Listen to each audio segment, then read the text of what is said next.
Hello everyone, our YouTube channel is UVS classes. आज हम पहुंच चुके हैं डे नंबर 9 पर। मैंने ये वीडियो बहुत टाइम बाद अपलोड की है।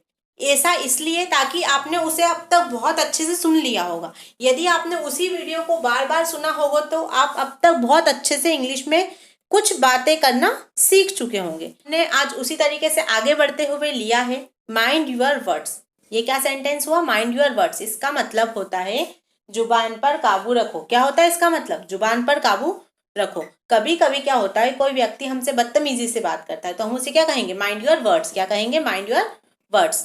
ट्राई टू अंडरस्टैंड लिखा है हमने सेकंड, ट्राई टू अंडरस्टैंड। इसका मतलब क्या होता है? समझने की कोशिश करो। ये वर्ड आपने बहुत बार सुना होगा टीवी सीरियल्स में या पिक्चर्स में। बोलते हैं ना, try to my situation, try to understand my situation. तो इसका मतलब क्या होता है कि मुझे समझने की कोशिश करो या समझने की कोशिश करो। नेक्स्ट, प्लीज डोंट एम्बेरस मी। क्या लिखा है हमने? प्लीज डोंट एम्बेरस मी। इसका मतलब होता है मुझे शर्मिंदा मत कीजिए। कभी कभी कोई इंसान ऐसे काम करे जिससे हमें शर्मिंदगी महसूस होती तो हम उसे क्या कहेंगे? प्लीज डोंट एम्बेरस मी, मुझे शर्मिंदा मत कीजिए। Next, please don't be formal. जैसे हम किसी के यहाँ गए तो उसने हमारे लिए बहुत ज़्यादा कुछ अतिथि सत्कार में लगा हुआ है तो हम उसे क्या कहेंगे? Please don't be formal. इसका मतलब होता है तकल्लुफ मत कीजिए। क्या होता है इसका मतलब? तकल्लुफ मत कीजिए। Next, do come again. यदि कोई हमारे घर आता है और हमें उसे कहना होता है फिर वापस जरूर आइएगा तो हम क्या कहेंगे? Do come again. क्या कहेंगे हम? Do come again. तो चलिए, हमने नेक्स्ट स्लाइड ली है हमारी। वी हैव लॉस्ट अवर वे। जैसे हम कहीं गाड़ी से गए और हम रास्ता भूल गए तो हम क्या कहेंगे? We have lost our way. क्या कहेंगे हम? We have lost our way. Next, why did you come back soon. मैंने आपको पहले बताया है कि वाई का अर्थ क्या होता है? क्यों। क्या होता है वाई का अर्थ? क्यों। कम बैक मतलब क्या होता है? वापस। क्या होता है कम बैक मतलब? वापस। सून का मतलब क्या होता है? जल्दी। तुम जल्दी वापस क्यों आ गए। यदि हमें कोई बहुत लंबी यात्रा पे जाना है तो हम क्या कहेंगे? It's a long journey. यात्रा लंबी है। Next, where are you staying. मैंने आपको कहा था कि वेयर का अर्थ क्या होता है? कहाँ। क्या होता है वेयर का अर्थ? कहाँ। स्टे मतलब होता है ठहरना और ING लग गया है। इसका मतलब क्या है? आप कहाँ ठहरे हुए हैं। तो आगे चलते हैं हम। I have here. तो अब हमने लिखा है आई have heard lot about you. क्या लिखा है हमने? आई have heard lot about you. इसका मतलब होता है कि मैंने आपके बारे में बहुत सुना। यदि हम किसी फेमस पर्सनालिटी से मिलेंगे तो हम उसे क्या कहेंगे? I have heard lot about you. Next, I think we have met before. क्या लिखा है हमने? I think we have met before. इसका मतलब क्या होता है? मुझे लगता है हम पहले मिल चुके हैं। यदि कभी कभी ऐसा लगता है ना, अपने को फीलिंग आती है तो हम उसे क्या कहेंगे? I think we have met before. Next, can you see me day after tomorrow. क्या लिखा है हमने? Can you see me day after tomorrow. इसका मतलब क्या होता है? क्या हम परसों मिल सकते हैं। कैन का मतलब होता है यदि हम अपने किसी से कुछ पूछते हैं तो हम क्या पूछते हैं? Can you see me day after tomorrow. क्या हम पहले परसों मिल सकते हैं। Next, they won't agree to this. Won't का मतलब यहाँ पर क्या होगा? Full form will not. क्या होगा वॉन्ट का मतलब? Will not. They won't agree to this. इसका मतलब होगा वे इससे सहमत नहीं होंगे। क्या होगा इसका मतलब? वे इससे सहमत नहीं होंगे। तो आगे चलते हैं।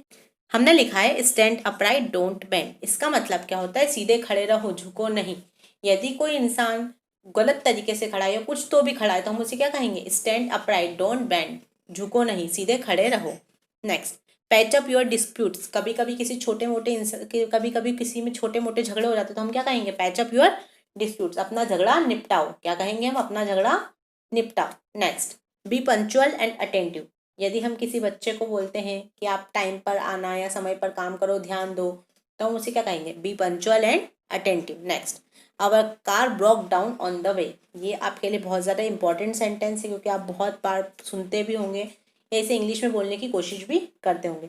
रास्ते में हमारी कार खराब हो गई। क्या लिखा है हमने? रास्ते में हमारी कार खराब हो गई। तो हम उसे क्या कहेंगे इंग्लिश में? Our car broke down on the way. हमने यहाँ लिखा है parking is not allowed here. क्या लिखा है हमने? Parking is not allowed here. इसका मतलब क्या होता है कि यहाँ पर गाड़ी खड़ी करना मना है। यदि आपने कहीं भी घर के बाहर भी लिखा होगा, बहुत सी बार देखा होगा parking is not allowed here, तो इसका मतलब क्या होता है? गाड़ी घर के बाहर खड़ी करना या गाड़ी खड़ी करना मना है।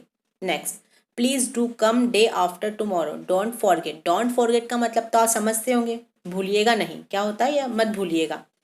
और हमने आगे लिखा है please do come day after tomorrow, इसका मतलब होता है परसों जरूर आइएगा, भूलिएगा नहीं। डे आफ्टर टुमारो का मतलब क्या होता है? परसों। क्या होता है डे आफ्टर टुमारो का मतलब? परसों। तो नेक्स्ट लिखा है हमने कम आफ्टरवर्ड्स। क्या लिखा हमने? कम आफ्टरवर्ड्स। क्या लिखा है? कम आफ्टरवर्ड्स। इसका मतलब क्या होता है? बाद में आ जाना। कभी कभी हम कहते हैं ना तुम बाद में आ जाना, तो हम क्या कहेंगे? Come afterwards. क्या कहेंगे? Come afterwards. Next, the television plays an important role in our daily life. क्या लिखा है हमने? The television plays an important role in our daily life, कि टीवी हमारी ज़िंदगी में बहुत अहम भूमिका निभाती है। हम इसकी जगह मोबाइल भी यूज़ कर सकते हैं। The mobile plays an important role in our daily life. हम इसकी जगह इलेक्ट्रिसिटी भी यूज़ कर सकते हैं। The electricity plays an important role in our daily life. तो आगे चलते हैं। तो जैसा कि मैंने आपसे कहा था कि हम लास्ट सेकंड स्लाइड ऐसी लेते हैं जिसमें हम 3 ऐसे सेंटेंस लेते हैं जो मुहावरे के तौर पे यूज़ किए जाते हैं। आज हमने पहला ऐसा सेंटेंस लिया है, यूनियन इज स्ट्रेंथ। क्या लिया है हमने?